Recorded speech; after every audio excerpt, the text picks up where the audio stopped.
Assalamualaikum warahmatullahi wabarakatuh. Shalom, damai sejahtera untuk kita semua.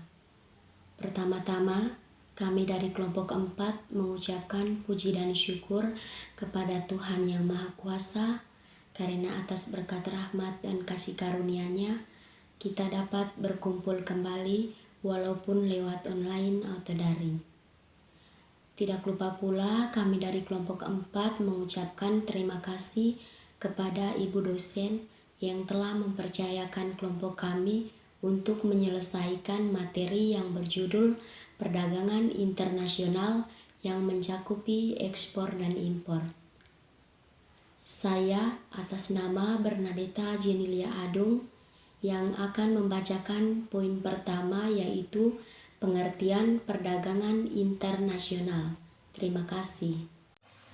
Saya atas nama Inmer Christine sebagai pemateri pengertian ekspor, tujuan dan manfaat ekspor, dan komoditas ekspor Indonesia. Saya Rima Febrianti, saya akan membacakan poin ketiga, yaitu pengertian impor. Saya akan membacakan pengertian perdagangan luar negeri. Perdagangan luar negeri adalah hubungan kegiatan ekonomi antar negara yang diwujudkan dengan adanya proses pertukaran barang atau jasa atas dasar sukarela dan saling menguntungkan atau simbiosis mutualisme. B. Manfaat perdagangan luar negeri. Yang pertama, manfaatnya adalah efisiensi.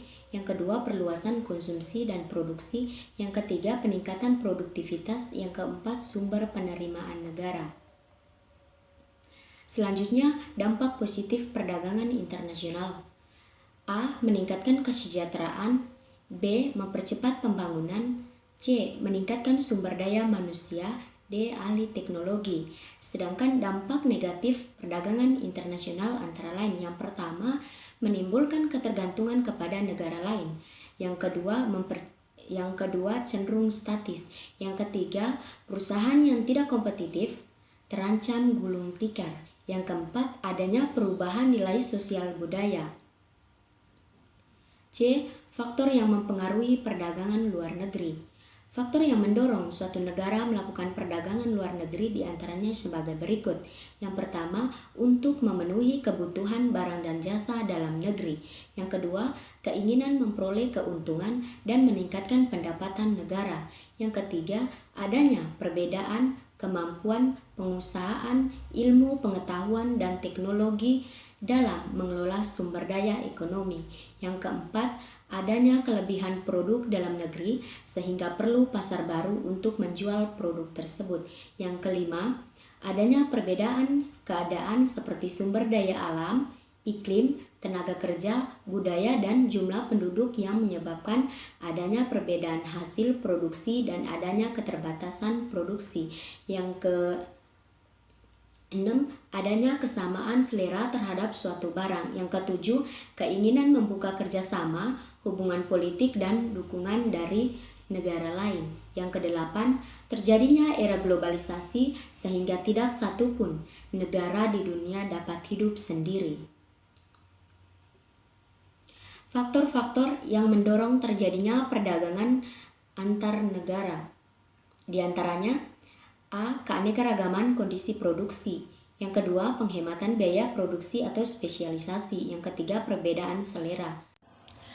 Definisi ekspor dan impor. Pengertian ekspor adalah suatu aktivitas mengeluarkan suatu barang dari daerah pabean.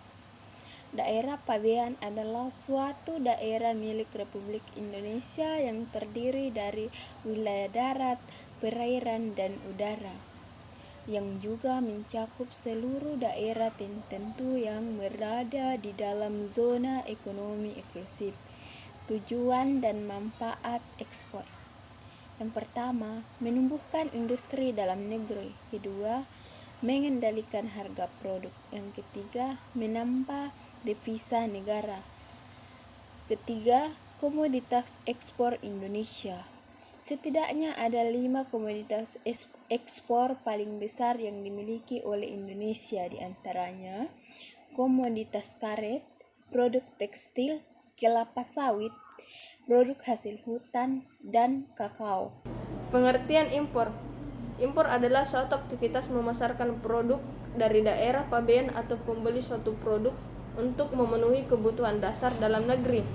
Tujuan dan manfaat impor yaitu untuk meningkatkan neraca pembayaran dan mengurangi adanya keluar devisa pada negara lain.